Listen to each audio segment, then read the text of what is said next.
Hello, everyone. It's Betsy Jordan. Welcome back to Behind the Curtain IMO.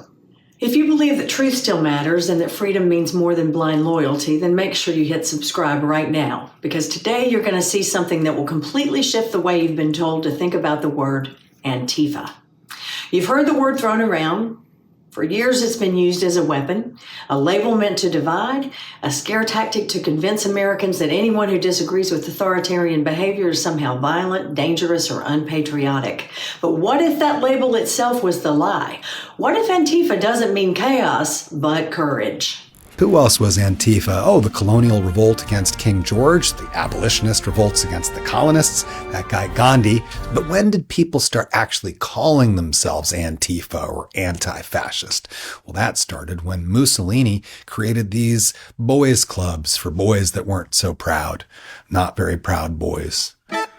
Doing another revisionist history, mythologizing a glorious ancient Rome and using that fasces as the branding for his young men's militias. Its members, ignorant, impressionable, furious at Italy's economic collapse, terrified of everything different and other, and so he got them all riled up so that they would beat and intimidate and murder trade unionists, communists, socialists, peasant organizers, anyone in their path. They burned newspaper offices, union headquarters, and of course portrayed themselves as defenders of the nation against red chaos, winning support from industrialists and landowners who wanted nothing more than to see a broad coalition of working people crushed by any means necessary.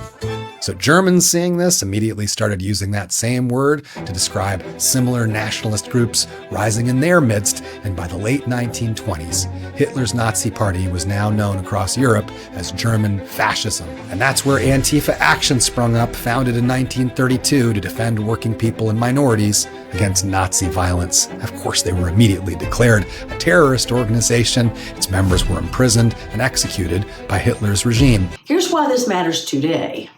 The president, again, is turning language into a weapon.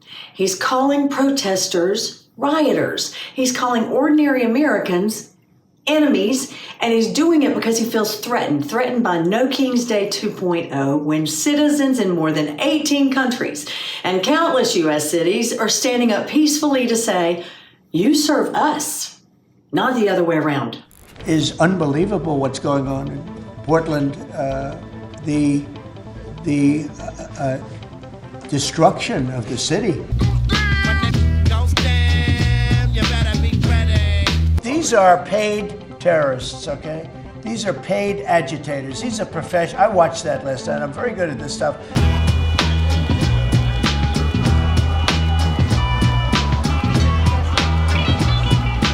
ICE and Homeland Security are staging events that are being misrepresented or worse, falsified to justify unlawful detentions and violence. Obviously, you're seeing these unbelievable videos coming out of Portland and Chicago. You have a member of the clergy being shot in the head with a plastic bullet, it appears. You've got tear gas being dispensed into neighborhoods. It's absolutely out of control. Ministers, veterans, parents, even their children, zip-tied, shot with plastic bullets, dragged from their homes without warrants.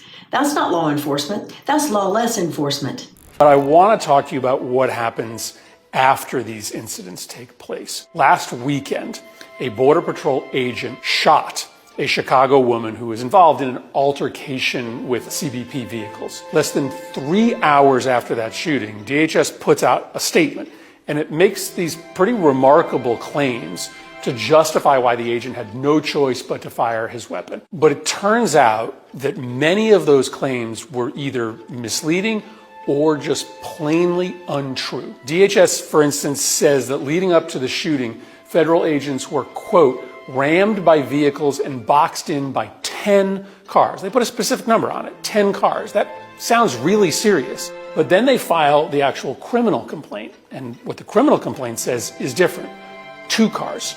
Okay? The image in your mind of 10 cars circling a DHS vehicle, very different than 2 cars. DHS also said in that statement that the woman was, quote, armed with a semi-automatic weapon. Okay, that sounds serious. But guess what? In the criminal complaint filed by the U.S. Attorney, no mention of her threatening agents with a gun. In fact, the criminal complaint doesn't mention a gun at all. And third, DHS alleged that the Chicago police left the scene, refused to help federal law enforcement officers secure the area. That's just a bold-faced lie. We know that because there are photos of Chicago police officers at the scene following the shooting. Not only that, there's a video of Chicago officers wiping their eyes after they were tear-gassed by federal agents. So the DHS statement, which they rush out 3 hours after the shooting to try to justify what happened, is just filled with misleading and false claims. And it's really disturbing because it's becoming their standard practice. So here's another example. In mid-September, ICE shoots a 38-year-old father of two during an attempted arrest. Again, they put out a statement, and the statement claims that the victim is a criminal, illegal alien. Turns out this man has no criminal record. And then there's this video showing an ICE raid that was conducted on an apartment building in Chicago. What you see is federal agents rappelling down from a Black Hawk, kicking in doors, they're arresting people. But what you don't see is the U.S. citizens, including military veterans, who were pulled from their beds and detained for hours. These aren't undocumented immigrants. These are U.S. citizens. You don't see in those videos the kids who were reportedly separated from their parents, who were zip-tied together and detained in the middle of the night. None of that is in the statement or the videos that you get from the administration. Perhaps the biggest fabrication of all is DHS's insistence that they are only in all these situations targeting what they call, quote, the worst of the worst. When in reality, we've got data that shows that 70%, 7 out of 10 people that ICE is detaining have no criminal convictions. The Department of Homeland Security, the Trump administration, they are contorting, they are omitting facts in some cases, and in other cases, they are straight up lying in order to support their narrative that these Democratic-led cities and states are war zones. This isn't information, it's propaganda. So here's the question. When a government brands its critics as the enemy, what does that make the government? This is why understanding Antifa matters. The prefix anti means against.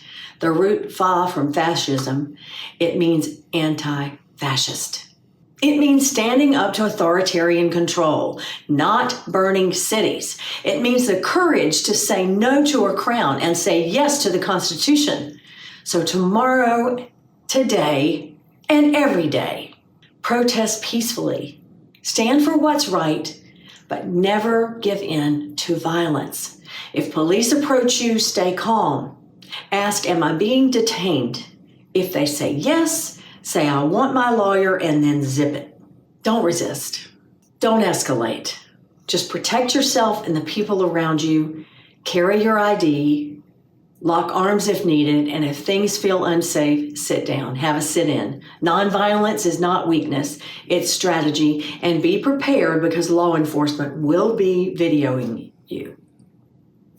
Just be prepared for it. Across 18 countries, people are marching today.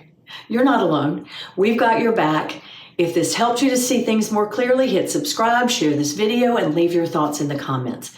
Let's keep the conversation going peacefully, powerfully, and truthfully. Stay safe, stay curious, and stay open. This is Behind the Curtain IMO, and I'm Betsy Jordan. Thank you very much for being here.